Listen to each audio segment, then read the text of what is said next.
So, good evening, everybody. My name is Dr. Shakti, and we're going to be starting a new set of series, and it's going to be about revision for the exam. So, now that we've laid out the foundational classes, we are now about to get ready for the final exam. So, for the semester exam, again, the topics that will be usually asked, we're going to brush through them. So, how to utilize this revision program is for you to understand what are the important questions that will usually be asked. I'll highlight them and I'll tell you what are the points that you need to write in order to fetch marks.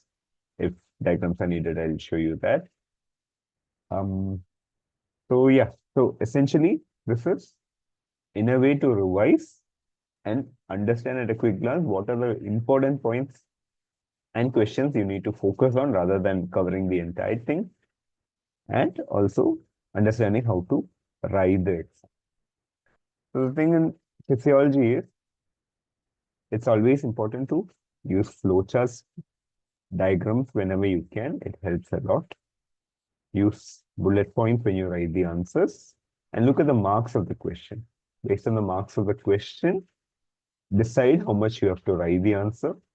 For a longer question, at the end of it, usually a clinical importance of it, adding that note helps, diagrams helps.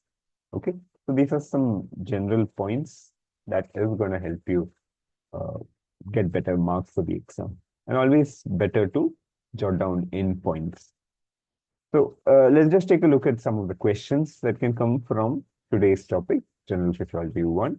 So today we'll be mostly covering cell membrane, the organelles, and a bit of homeostasis and apoptosis.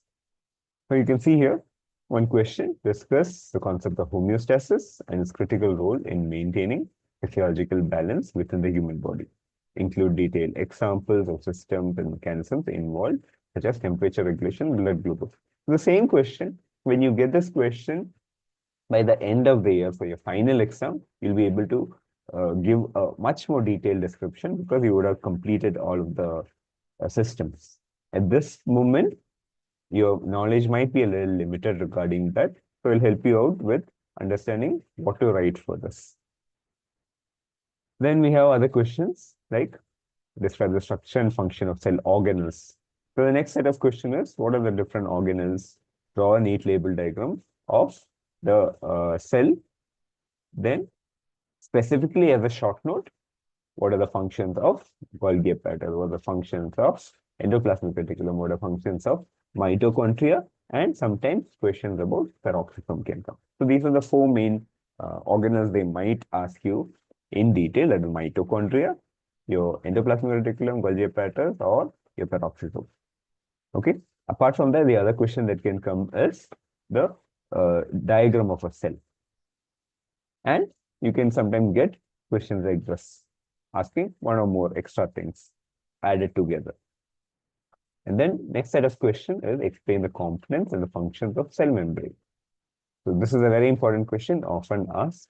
What are the components of cell membrane, the percentage, and emphasize its role in cellular environment, facilitating cell communication. As in, they're just asking you to describe what are the functions of this. Each component of that, you explain the functions of it.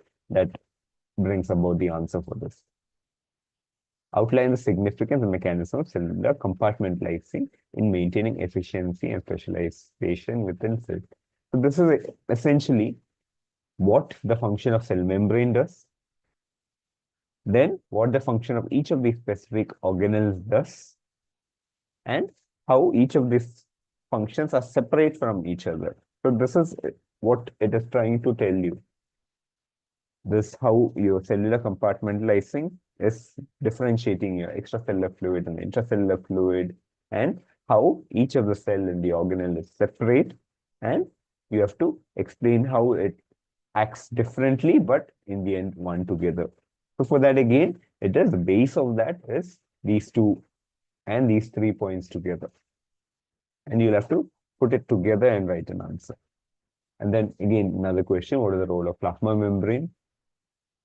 Then signal transduction, how cellular receptor. So that also the cell membrane and that is a protein component. When you talk about that, you learn about this. Okay, so you have an idea of what we're going to cover. So the most important question, one, homeostasis. Define homeostasis. Then what is positive feedback, what is negative feedback, what is feed forward, and what is gain. These are often asked questions regarding homeostasis. And you can see it's coming in an essay, so it might be divided into sub questions as well. Then we have questions on cell.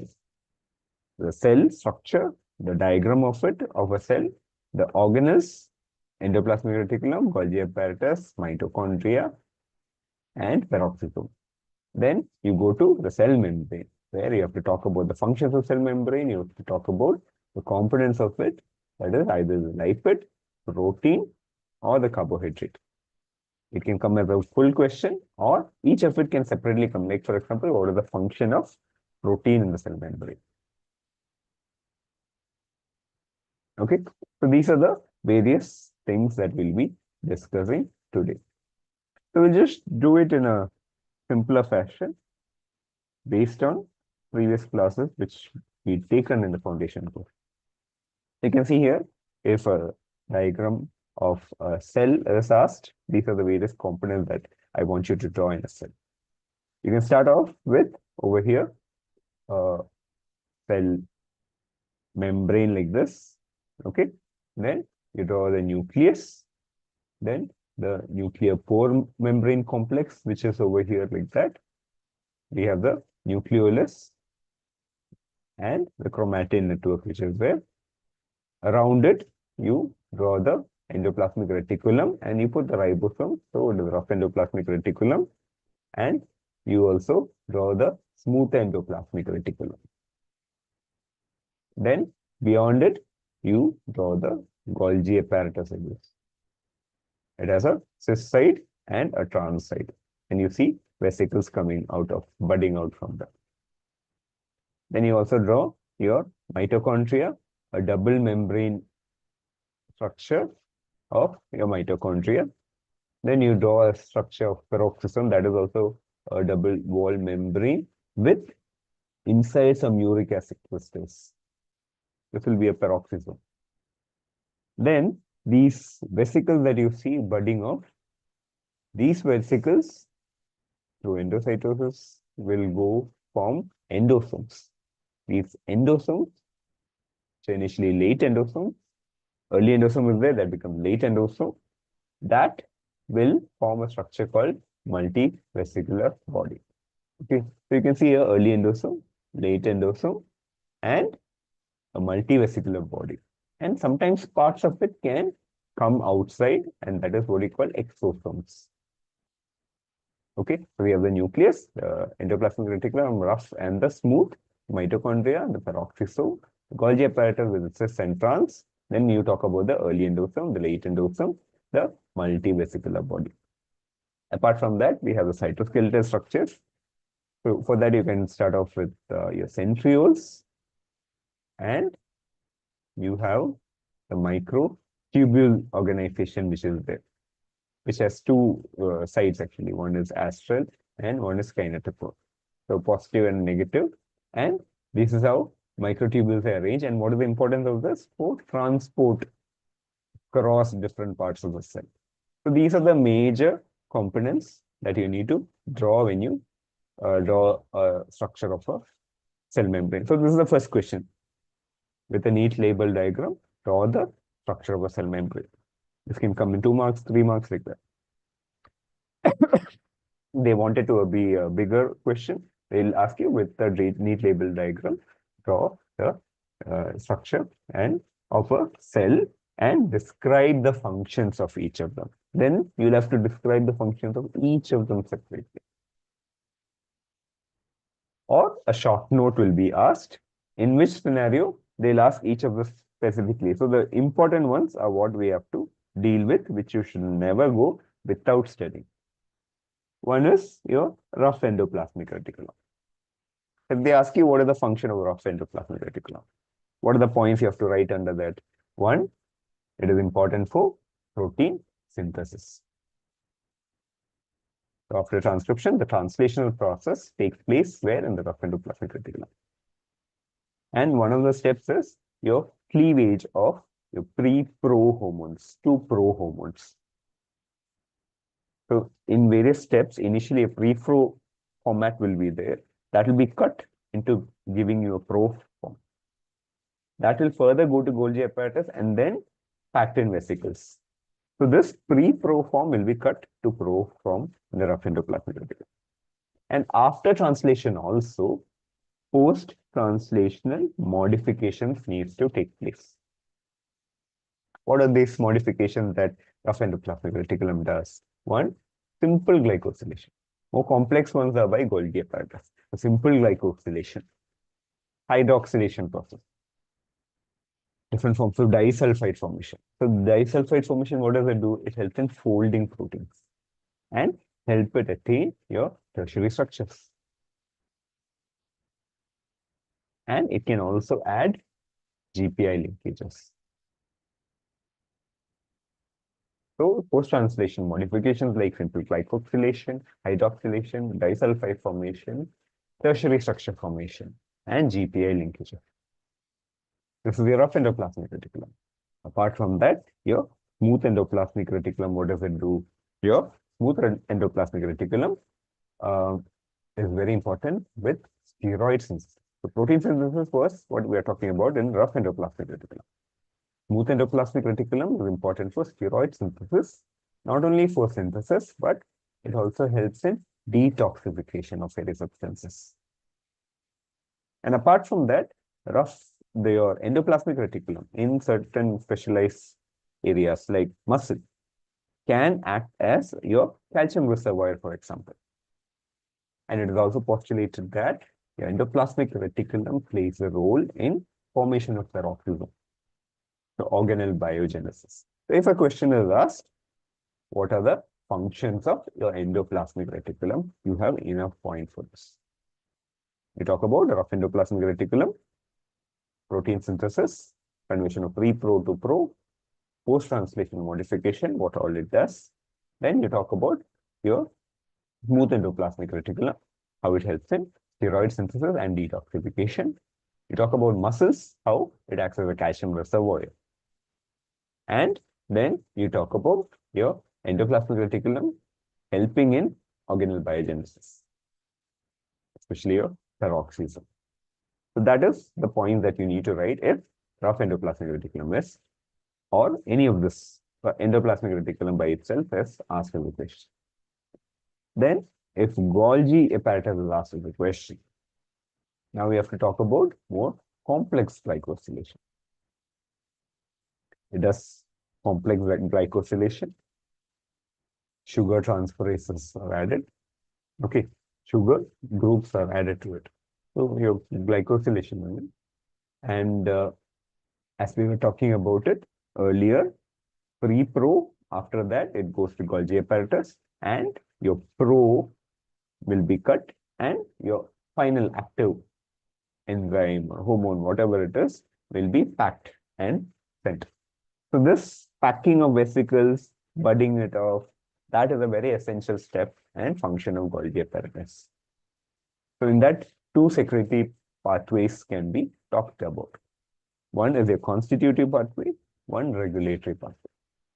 What is constitutive pathway? This packing into vesicles, budding it off, and that happening by itself without any stimulus, especially your membrane components. For example, your protein components in the membrane, which needs repair, new receptors that need to come off. So all of these things are your constitutive pathway for your basic functioning of the cell. Not only for that, even for the organelles, whatever materials are required, that protein needs to be constantly given. So that is a constitutive pathway. Apart from that, we have a regulatory pathway, which is under some stimulus. So it waits pre-packed and stored. These vesicles are pre-packed and stored and kept ready for some sort of stimuli. And once the stimuli is there, then this will release it. So the release of substances in response to some stimuli. That is regulatory pathway. So both of these pathways, Golgi apparatus is important. And just by the same budding process, you have your budding and packing through Golgi only, your lysosomes are finally formed. Lysosomes are structures which have hydrolase in them. So if a question of Golgi apparatus is asked, you can talk about the glycosylation, sugar transferase, then how proform is converted to active form, how it helps in packing vesicles, and the two secretory pathways that are constitutive regulatory, and how it is also involved in lysosome formation.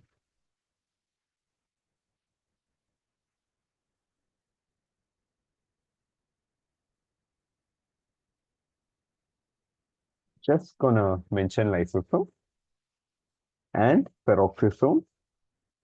Okay, higher chances for endoplasmic reticulum, Golgi apparatus, and mitochondria to be asked, but I'll just talk about these two just in case they are asked.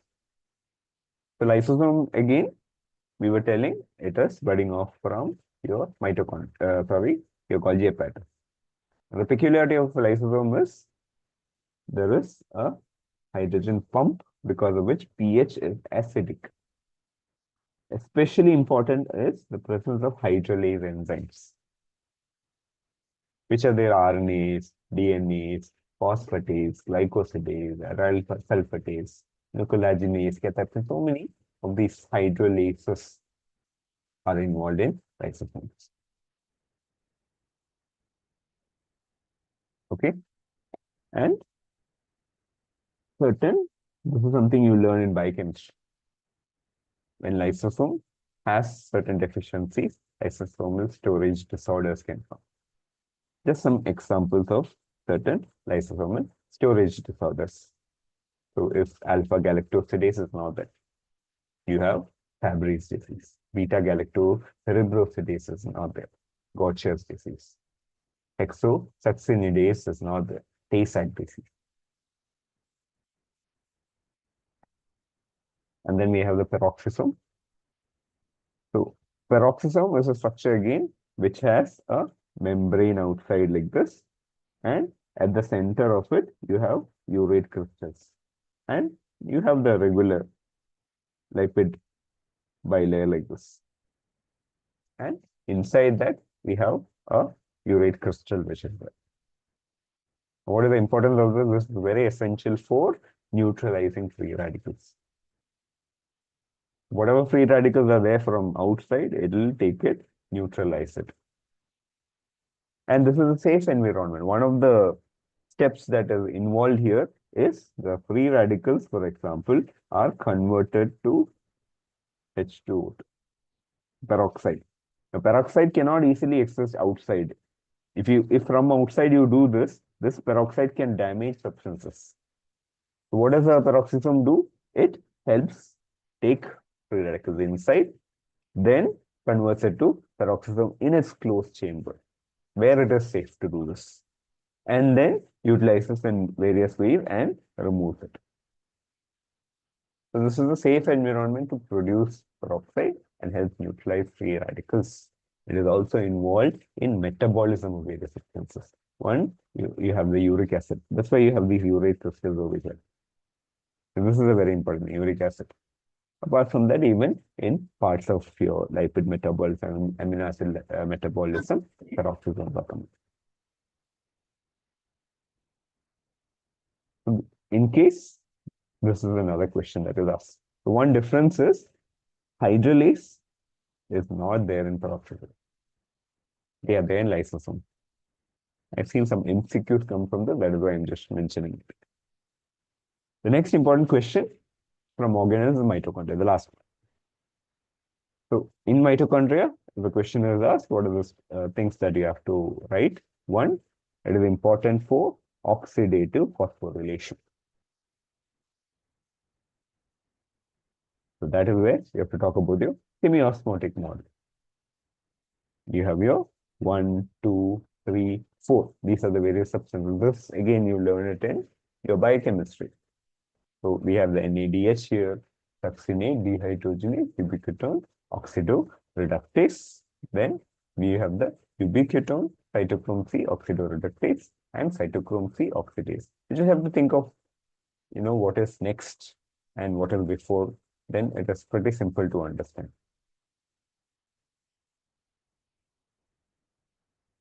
Okay. So essentially what is happening? All of them are going to bring your H plus through one direction. Once H plus is accumulating on one side, then it will take it through your FO, F1 particle. This is something that happens in the inner membrane. And because of this, you're going to have ATP. So this is one essential thing your mitochondria does. Your oxidative phosphorylation for requirement of energy ATP. Now the same thing, especially in brown fat. So we have a particular type of fat called the brown fat. This brown fat has a different protein instead of FOF1, which is called uncoupling protein, UCP1.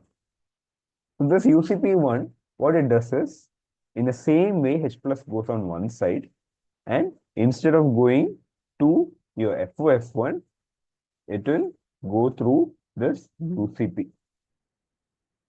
And it cannot, produce energy. Instead, it will produce a lot of heat. So this is in a way, without shivering, you're producing a lot of heat in the body. Especially in infants, it is pretty important. And this is through, again, your mitochondria. Uncoupling protein in the brown fat, resulting in non-shivering thermogens. Now, apart from this, your mitochondria is different, that it is a circular DNA, double-stranded and maternal. And there are around, 13 proteins which are specific only to the mitochondria.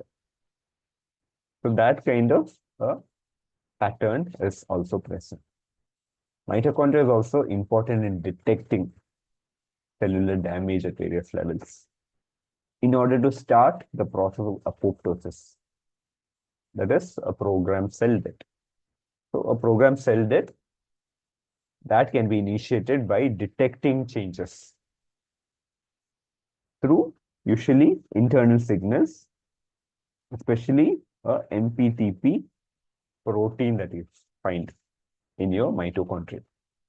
And it can start apoptosis. So what do we have so far? One, chemiosmotic model. Okay, this is again often asked, that's why I'm repeating it. You have a chemiosmotic model for oxidative phosphorylation. You can draw the diagram of that and explain. Then similar same diagram you can use to explain your brown fat uncoupling protein related non-shivering thermogenesis. Then you explain how we have a specific type of circular DNA which is there, which is maternal in origin, and around 13 proteins which are specific only for this. Then we have apoptosis and how your mitochondria is going to be important in detecting it through a certain protein called MPTP and start the process of apoptosis. Then your mitochondria can act as a calcium reservoir. There are certain, proteins which are involved, that NCU protein, MICU, regulatory protein, and, not often, but in the end stages, and there is no calcium at all, and you require it, and at that time, calcium as a last ditch resort can come out from mitochondria. But usually at that point, if that level of changes happen, it leads to something that is bad. So these are the various functions of your mitochondria. We talked about the various cell structures. First thing is the diagram of it. Then the endoplasmic reticulum and its function. We have the Golgi apparatus and its various functions. Then we have the mitochondria and its various functions. Then sometimes a question of lysosome or peroxisome might come. So again, you can see how everything is written down in points. You just have to, under these points, elaborate it a little more with words. That's all. So for the final exam also, even if you do not write, sentences and paragraph, if we just write just this much, you're still going to get enough marks. If you want more marks, of course, you have to elaborate. Okay, so this is how I want you to write an answer. So if a question of mitochondria is coming, first function of mitochondria. If only mitochondria is coming, what is the first thing? You have to draw a diagram of mitochondria. And then describe its function. And maybe at the end, what are the clinical implications of mitochondria?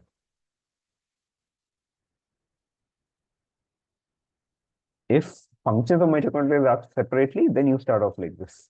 Point-wise, first, oxidative phosphorylation. Under that, talk about chemiosmotic model, draw the diagram, and explain all of this. Again, under brown fat.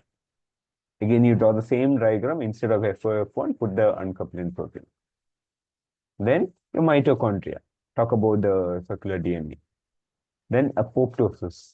If you learn apoptosis, steps of that can be drawn there here. It'll fetch you more marks if you describe it in more detail. And then calcium phosphorus. So this is how I want you to write answers point by point, and it'll be much more easier for examiners. Okay, again, I'm emphasizing on this point.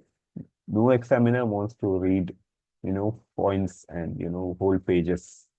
If you write it in small points, and it is easier for them to understand, okay, this guy knows what he's talking about, at least the headings are there. And under the headings, nobody is going to read, I assure you. Most of the teachers, if you write the heading properly, will not read what is written down. They just scan through it to see if, okay, some words are there. The kid hasn't written up some made-up story under that. They just maybe go through it at a glance. But if you write all these points, these headings, if they are there, you're going to get marks. Provided you write like proper things inside it, just to describe. Okay. Cytoskeleton, not that important. This is a very important question. 4 things that come as a question. That is your intercellular connection. First thing is your gap junction. So for gap junction, again, I want you to draw a diagram if a question is asked. On either side, it's going to be there.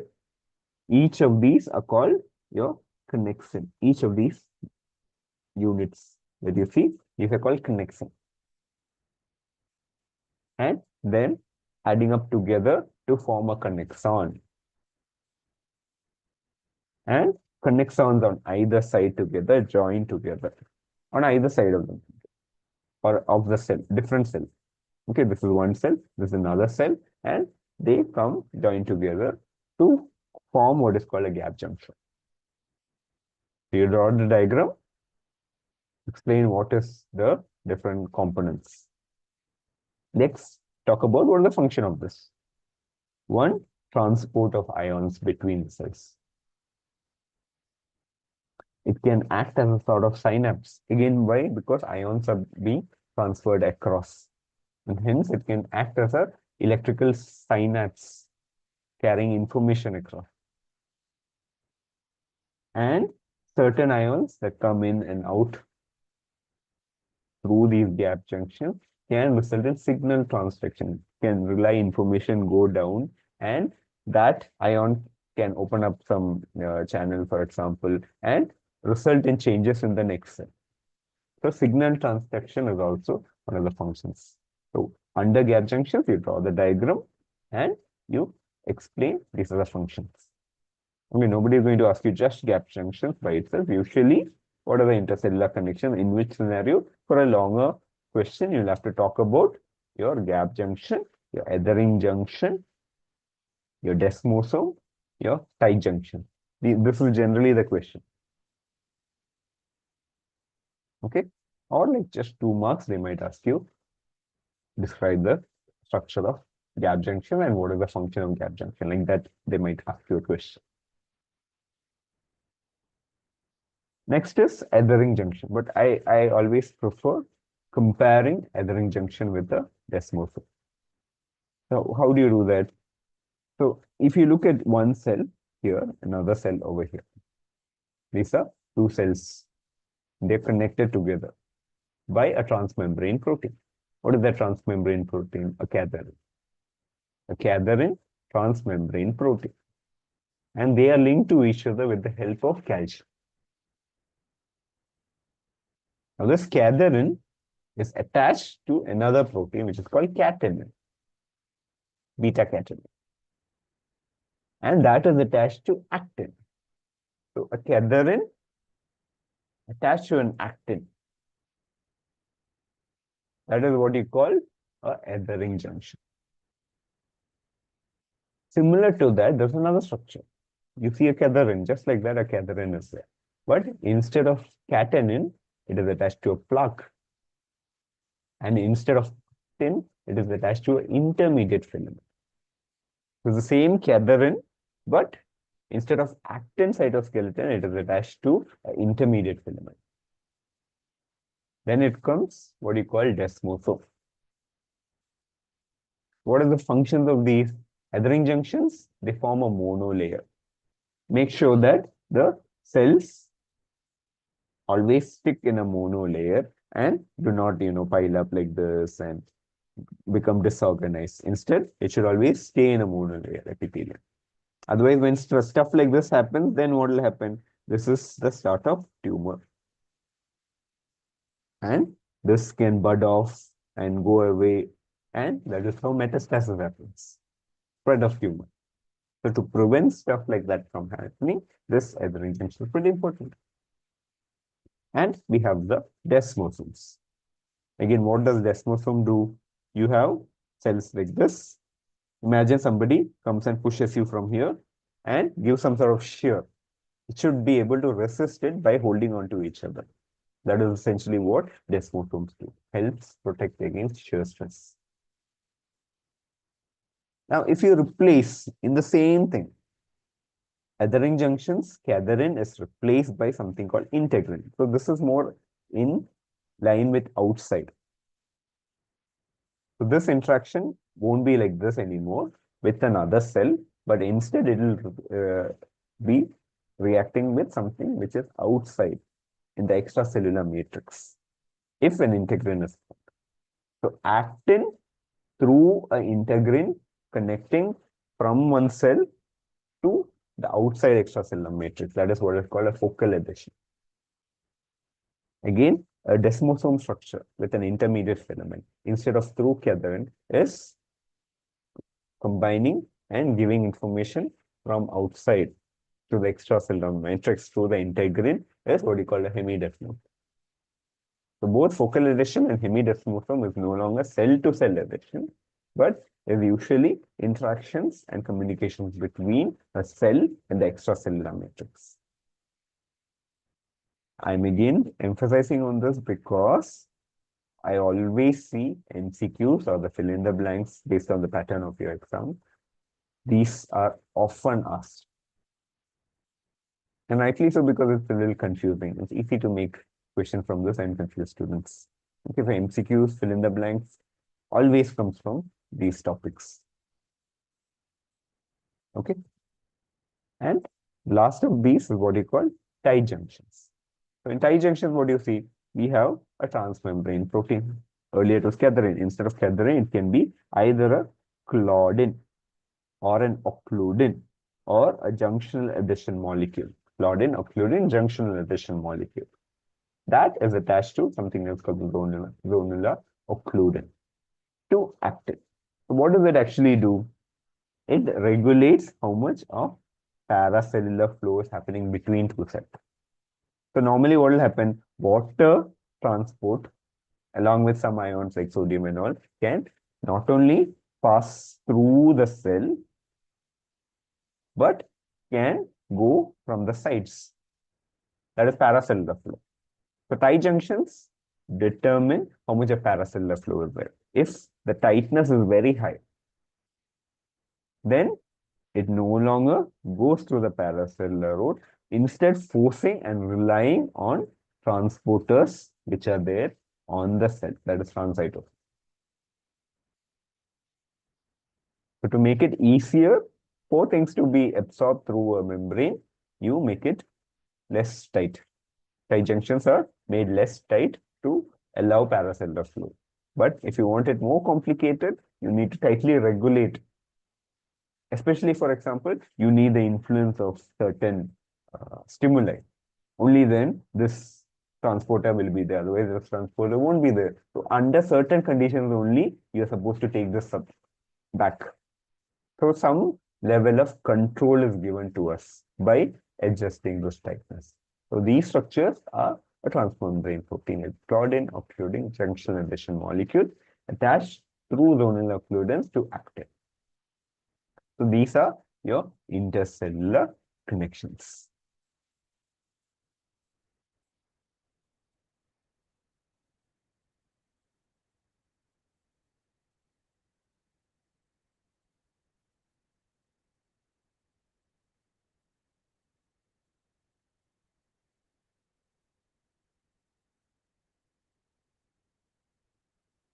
Okay. The next thing I was talking about is your plasma membrane. When we talk about the plasma membrane, you have to describe the fluid mosaic model. So how a fluid mosaic model? Because we have essentially a bilayer of phospholipids like this. The lipid under your normal temperature will be like a fluid-like state. And within the fluid, there are certain structures which are moving about. These are your proteins. And we also have certain other particles on top of them, you'll see like this, which are your carbohydrates. And they keep moving about based on the temperature and the fluidity and the nature of the fatty acids which are there. Now, the components of the cell membrane. Around 50 to 55% of the cell membrane is protein. Almost half percentage. Okay, slightly more, you can see. Lipids, around 42%. Major component of lipids is your phospholipid, around 25%. And then we have cholesterol, which is around 13%.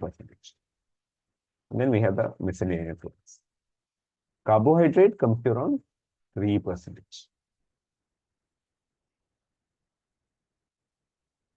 Okay.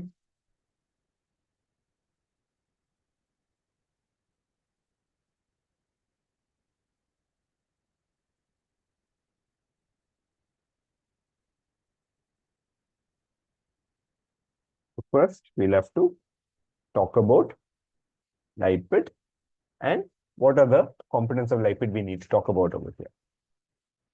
You have to talk about your phospholipid. Phospholipid has a head, then a glycerol, a phosphoglycerol area. So we have a head attached to a phosphate group like this. A phosphate group is there, attached to that, a head will be there. The base of it is glycerol based, to which fatty acid chains are there, two fatty acid chains are there. Now these fatty acid chains, they can have double bonds, which will give them bend. So all you have to understand is, the longer they are, the more saturated they are, then they will have an increase in transition temperature. What is transition temperature? Temperature at which it converts from a gel state to a solid phase. So we're talking about fluidity. This is what I was telling you, based on the nature of the fatty acid. More saturated, more long, can be fluid, or it can be more gel-like. And the head component can be phenylamine, serine, inositol, choline. Again, you have to draw the diagram if a question of lipid. What are the functions of lipid? Then you have to talk about phospholipid first, how it forms a bilayer. What is the importance of bilayer? It makes sure that compartmentalization is happening and it does not allow substances to enter, because fluid is there on either side. On one side, your intracellular fluid is there. On outside, extracellular fluid is there. And in the middle, this whole area is lipid. So it does not allow substances. Selective permeability is an important criteria for your phospholipids. Phospholipids by itself are important in signal transduction. There is a particular type of phospholipid which can be split. Membrane inositol phospholipid can be split to give various components which will result in signal transduction. Okay, so your protection, selective permeability, okay, signal transduction, these are all different functions and determining your nature of the membrane, the fluidity. Okay, so these are important functions of your phospholipid you have to mention. Then that is not done. If a function of lipids are asked, what are the membrane components? In specific, describe about lipids and its function in the cell membrane. What do you have to write? One, you talk about the phospholipid, and like we just mentioned, draw this diagram. Draw this diagram and explain the functions. After that, you now go to another component which is called a sphingolipid. So in sphingolipid, you compare with your phospholipid. There was a glycerol base with fatty acid. Instead, there will be a sphingosine base like this with a fatty acid with a phosphate head group like this. That is similar. Only thing is, instead of a glycerol backbone, you have a sphingosine and one fatty acid chain. This is a sphingolipid. Okay. Now, apart from this, there is another substance where you have this sphingosine base that we call sphingolipid. Okay, glycosphingolipid with a particular sialic acid residue. Then it becomes galactocerebroside. So this is another component. So what are the functions of these? One, it helps in interaction between the cells. So especially immune complexes and all, it recognizes these particular areas. So immune recognition, then adhesion. So adhesion can take place through these particular structures that we see. And also different ways of signal transduction are also possible. Cell-to-cell interaction, recognition, adhesion, as well as signal transduction are all functions of your sphingolipid. Then I'm still not done with that answer. Next, you'll have to talk about your cholesterol. Okay, not essential you need to draw the diagram of for the exam, don't do it. Okay, unless you know it, you don't have to do it. If you know, you draw well and good. Otherwise, you just have to explain how there is a ring structure and this is cholesterol. The major thing is importance in determining the fluidity.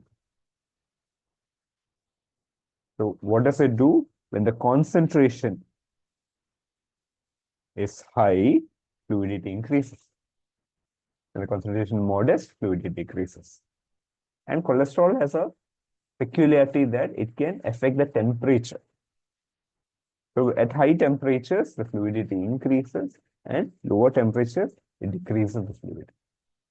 This is essentially the most important function of cholesterol in your membrane. So your importance of lipid in the membrane, you have to talk about phospholipid, then you talk about the sphingolipid, then you talk about the cholesterol. So that is it about your lipid. The next important question that will be asked is separately protein. This is also very important. Or sometimes they'll ask you like 5-mark question, what are the components of the cell membrane and give its function. In that scenario, you have to write briefly about each of them. First, give the percentage that I was showing you earlier, each of the percentage. Then you specifically describe each of them separately. Lipid first, then your protein like that, then your carbohydrate. Okay, so what are the two types of proteins we see? We have integral proteins, we have peripheral proteins. integral proteins and peripheral proteins. These integral proteins can be transmembrane like this. Usually they are transmembrane, covering many times, spanning many times. It looks something like this.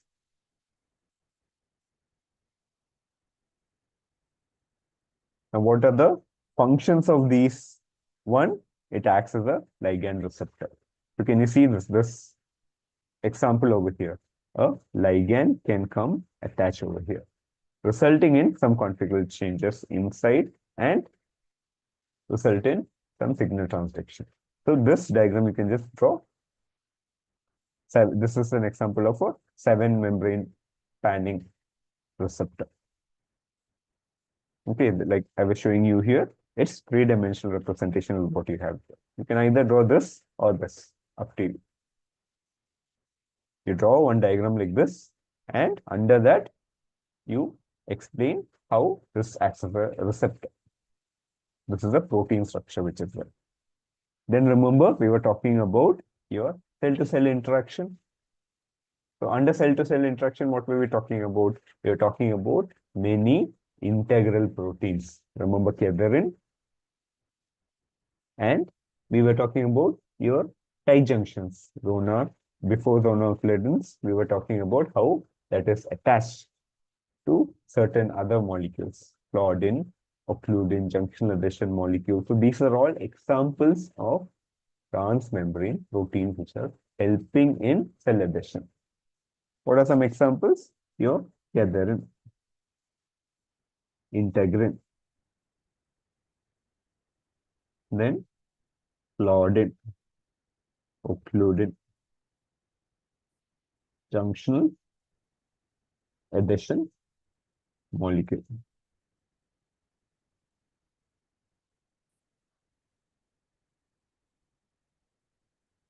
So these are examples that you can give here, and with the diagram again you can explain.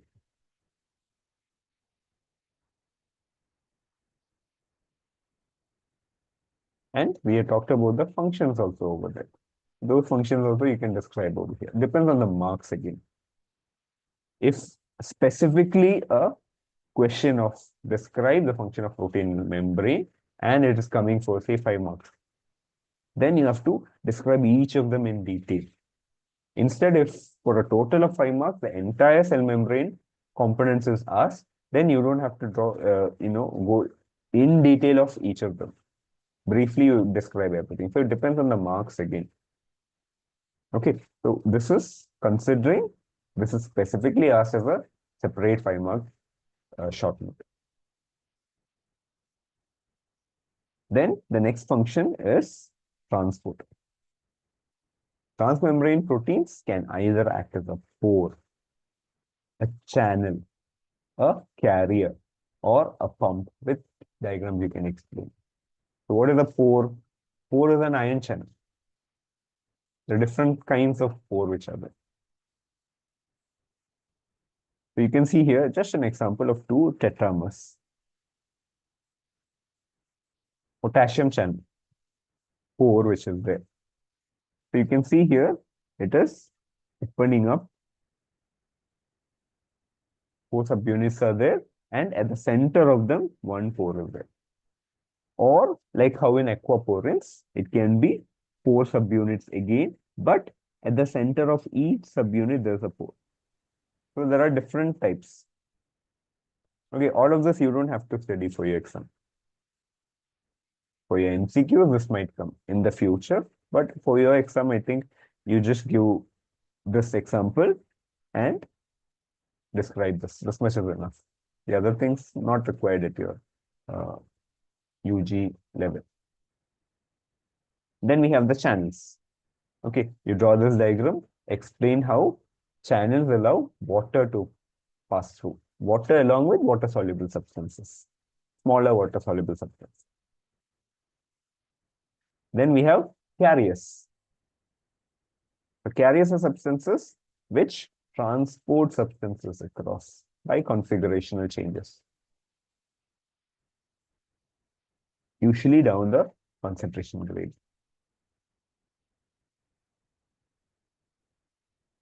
So this can either be a symporter in the same direction or an antiporter or some sort of facilitated. It can be a facilitated carrier. Okay, so if it is a secondary active transport, it can be symporter, antiporter, or it can be a facilitated. So tomorrow's class, we'll do this more in detail, transport. And then we have pumps, where you use energy and actively go against concentration gradient.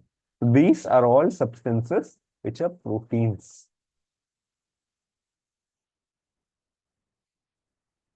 Okay. Now, apart from this, they can also be enzymes. Transmembrane proteins can act as enzymes, especially in your GIT during the phases of intestine, where, for example, dipeptidase. So, near absorption, when it reaches the intestinal villi, at the tip, we have these brush border enzymes. These enzymes, like dipeptidase, cut them and then makes it easier for absorption. This is again present on the membrane as a transmembrane protein. So, under transmembrane protein, we have ligand receptors, cell-cell adhesion, transport, as well as your different enzymes. These are various headings under which you have to talk about your integral protein. In a similar way, add also your peripheral proteins. The peripheral proteins are important for signal transduction. One example is your G protein coupled receptors. So you have a receptor, okay? So attached to a receptor, can you see here? I was showing you a transmembrane protein. Attached to the transmembrane protein is another structure over here. That is a peripheral protein. Okay, so that peripheral protein, most common example is the G protein. You draw the G protein. Then you write G alpha, beta, gamma, and explain how it functions. Okay, then you talk about cell adhesion molecule. So remember, your cadherin, attached to that, there's a beta catenin in adhering junction. Attached to the cell adhesion molecule is a cadherin is a plug that is in a desmoser. So these are again acting as cell adhesion molecules and also a part of a submembranous cytoskeletal structure.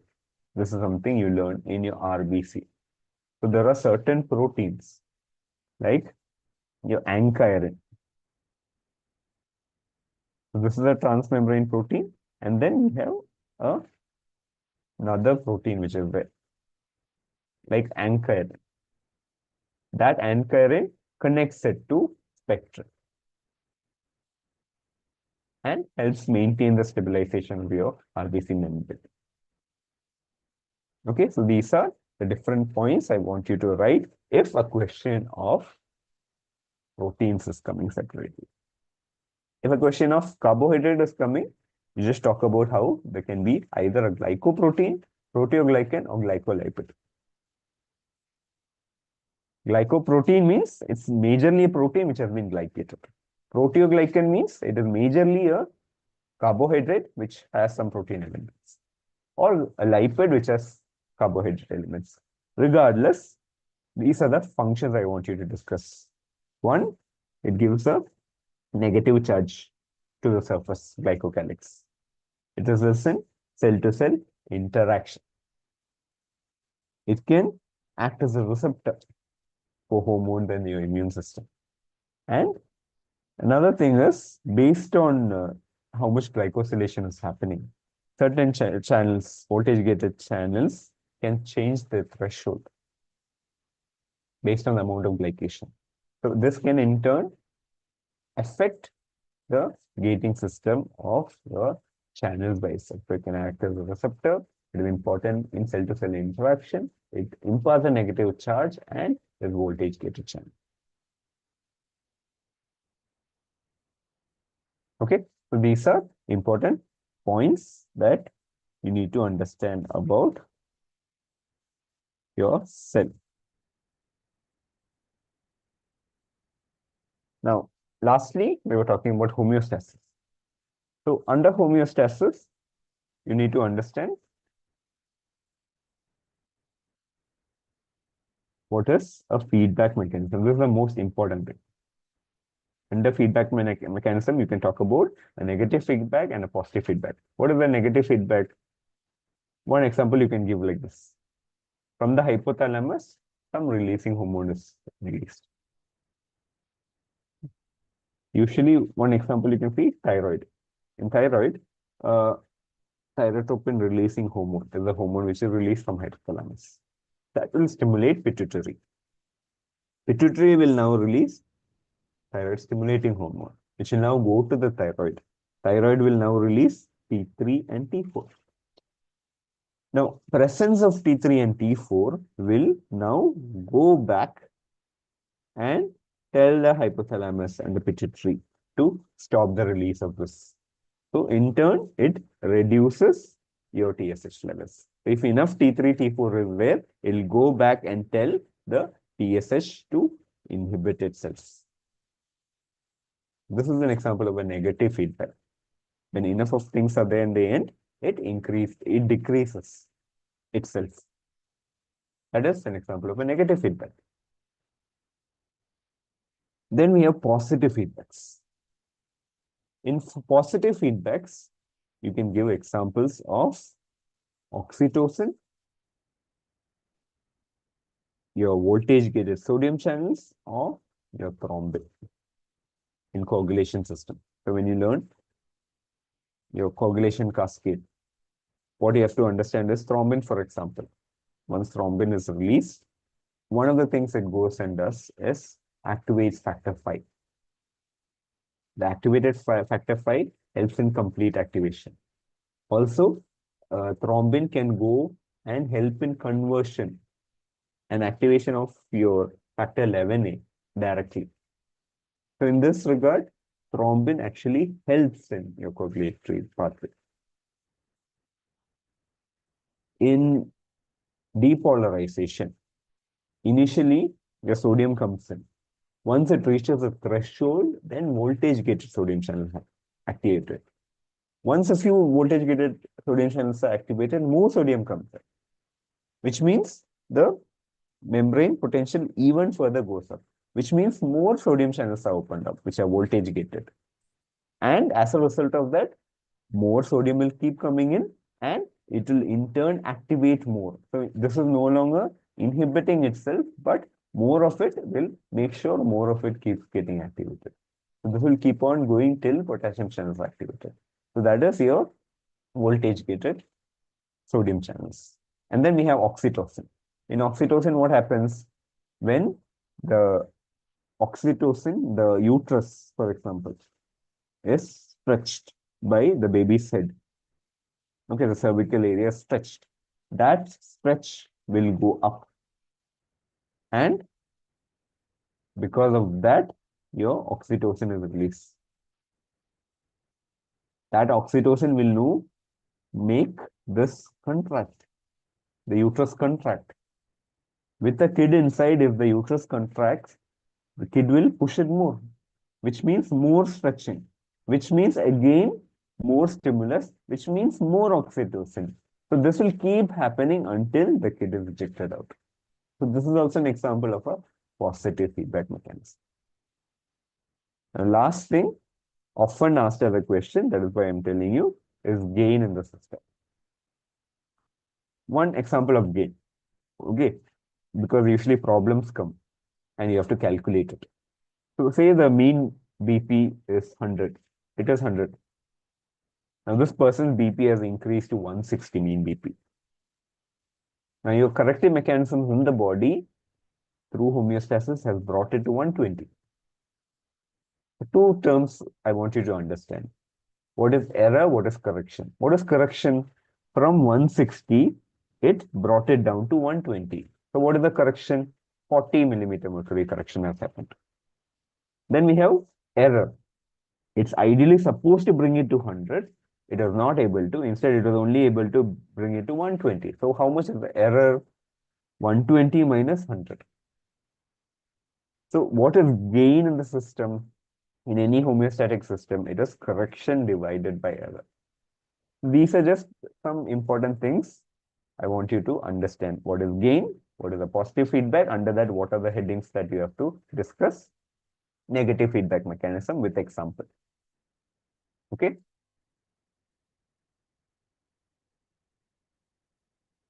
So talking about Auricle, we have foundational classes which are made available, live classes like the one you are attending right now. Express extra module is just to help you prepare right before the exam with important points like how we were discussing today. And it's all pre-recorded, and there in the app, there is one-to-one doubt clearing session, and you can get the hard copy note sets, which different kinds of diagrams, flow charts, and all present. And there is a question bank which is also there of various difficulties. And even the practical sessions have been pre-recorded and made available in the app. These are the various subscription plans which are currently there. You can use my code Dr. Shakthinag 20 for discount and subscription. Thank you for watching. You can visit Auricle social media handles if you have any doubt and need to contact anybody.